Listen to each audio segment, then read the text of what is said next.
বাংলাদেশ ক্রিকেটের ৩ ফরম্যাটের অধিনায়ক নাজমুল হোসেন শান্ত। ভবিষ্যতে ভালো কিছু হবে এই ভেবে এই তরুণের কাঁধে এমন গুরুদায়িত্ব বুঝিয়ে দিয়েছে বাংলাদেশ ক্রিকেট বোর্ড। কিন্তু বর্তমানের কি হবে? সামনে টি-20 বিশ্বকাপ, সময় আছে ২ সপ্তাহের মতো।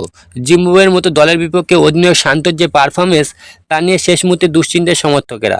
শান্ত ঠিক টি-20 সঙ্গে মানানসই নন। যেমন খেলছেন তাদের দলে জায়গা নিয়ে শঙ্কিত থাকার কথা, অথচ তিনি যাবেন বিশ্বকাপে অধিনায়ক হয়ে।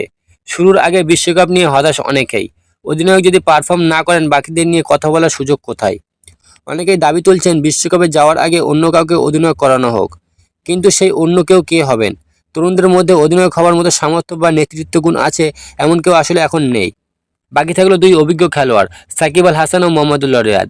এই দুজনের মধ্যে সাকিব নেতৃত্ব নিতে আগ্রহী নন। গত ওয়ানডে বিশ্বকাপের শেষ মুহূর্তে দায়িত্ব নিয়ে অনেক ঝক্কি ঝামেলার মধ্যে যেতে হয়েছে সাকিবকে। তবে কি মোহাম্মদুল্লাহ রিয়াদই হতে পারেন শেষ সময়ের ভরসা? মোহাম্মদুল্লাহ ভালো খেলছেন। শেষ ম্যাচে দল হারল জিম্বাবুয়ের কাছে। সেখানে কিন্তু টাইগারদের সেরা পারফর্মার মোহাম্মদুল্লাহ রিয়াদই। টি-20তে যেমন ব্যাটিং করা দরকার তেমনটাই করছেন তিনি। তার আছে দীর্ঘ সময় দলকে টি-20 ফরম্যাটে নেতৃত্ব দেওয়ার অভিজ্ঞতা। এসব নিয়ে যখন আলোচনা তখন নতুন এক খবর, জিম্বাবুয়ের বিপক্ষে টি-20 সিরিজ শেষ হওয়ার পর হঠাৎ মোহাম্মদুল্লাহকে নিয়ে বৈঠকে বসেন বিসিবির কর্তারা। সেখানে উপস্থিত ছিলেন খোদ বিসিবির সভাপতি নাজমুল হোসেন পাপনও। অনেকে ধারণা করছেন ওই বৈঠকে নতুন কোনো সিদ্ধান্ত আসতে পারে। শেষ মুহূর্তে বদলে যেতে পারে বিশ্বকাপের অধিনায়ক। তবে তেমন কিছু হয়নি আজ। তবে যা হয়েছে সেটাও কম গুরুত্বপূর্ণ নয়। শান্তর ব্যাটিং ফর্ম নিয়ে আলোচনা হয়েছে ওই বৈঠকে। অন্যদিকে মোহাম্মদুল্লাহর ব্যাটিং প্রশংসা করা হয়েছে। বিসিবির প্রধান মোহাম্মদুল্লাহকে সাধুবাদ জানিয়েছেন এবং এখন টি-20 ফরম্যাট থেকে সরে দাঁড়ানোর চিন্তা করা বাদ দিতে বলেছেন। সব ছাপিয়ে এই বৈঠকে হয়েছে গুরুত্বপূর্ণ এক সিদ্ধান্ত।